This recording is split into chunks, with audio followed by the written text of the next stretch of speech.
First of all, I want to express my sincere gratitude to Phantoms of the Opera for her contribution to the revival of Italian bel canto. I truly admire this lady. Her channel and mine share a common goal: to rescue the declining art of singing and to restore the beauty of Italian bel canto.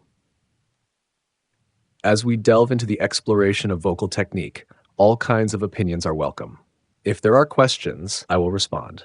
Our purpose is to explore vocal artistry in depth. If you disagree with my views, that's perfectly fine. You're not obligated to watch my channel. It simply means that our values are different. You are free to share your theories on your own YouTube platform. I will not engage in debates on my channel with opposing viewpoints. Our mission is to restore the glory of Italian bel canto. I also warmly welcome Phantoms of the Opera. If you happen to see this video and have different opinions, I would be more than happy to engage in deep discussion and exchange with you. Exclusive interview exposing the vocal flaws of Phantoms of the Opera, a retired mezzo-soprano's struggles in the middle and upper register. Editor-in-Chief of Vocal Review. YouTube Vocal Scholar. Editor-in-Chief online, the Phantoms of the Opera channel, published a merged audio comparison with Emma Calvé's rendition of Belle Nuit, Ô Nuit d'amour. Many listeners instinctively feel her voice sounds muffled, blended, and unclear. As a vocal scholar, can you technically analyze where her vocal problems lie? Follow RealTenor, of course. This content creator is actually a retired mezzo-soprano attempting to reproduce operatic singing in her middle and upper range. But from a technical standpoint, her vocal production fundamentally deviates from the principles of proper bel canto mezzo technique. The issues become particularly evident after the 2:30 mark.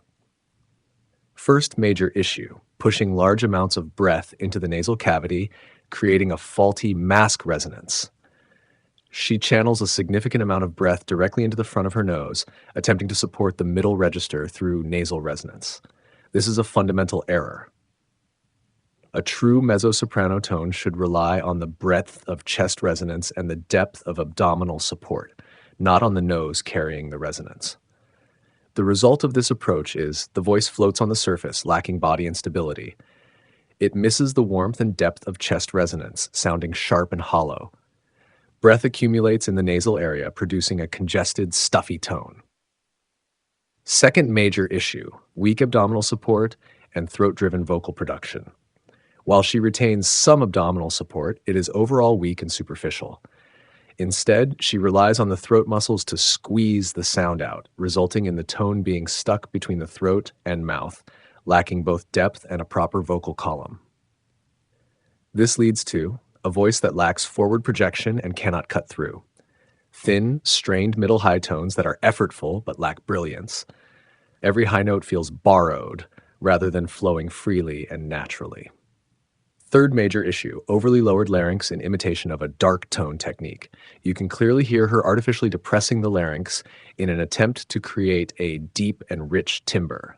But without an ascending breath column and strong abdominal anchoring, this lowered larynx technique only results in a potato-in-the-mouth, muffled sound. The consequences are poor diction with severe loss of textual clarity. High notes feel blocked as if the oral cavity is stuffed.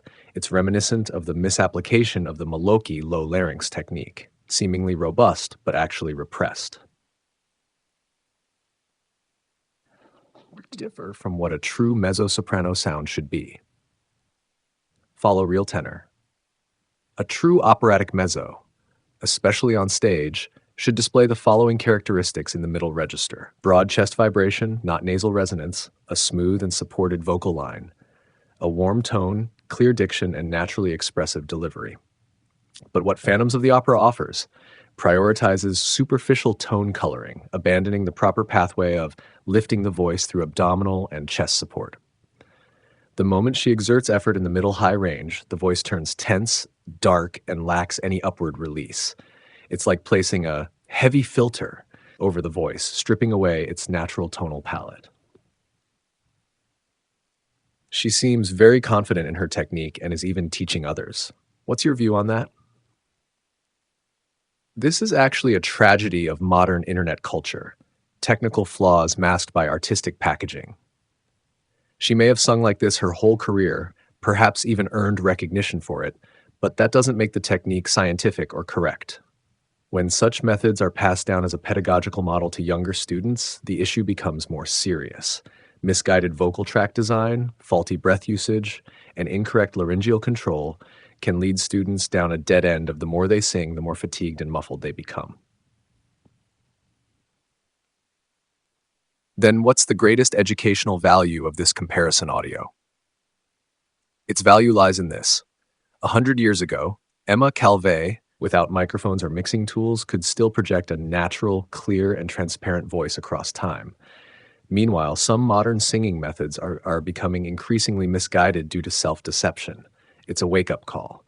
The voice isn't something to be pressed, pushed, or forced. It must be lifted through correct breath pathways and coordinated resonators.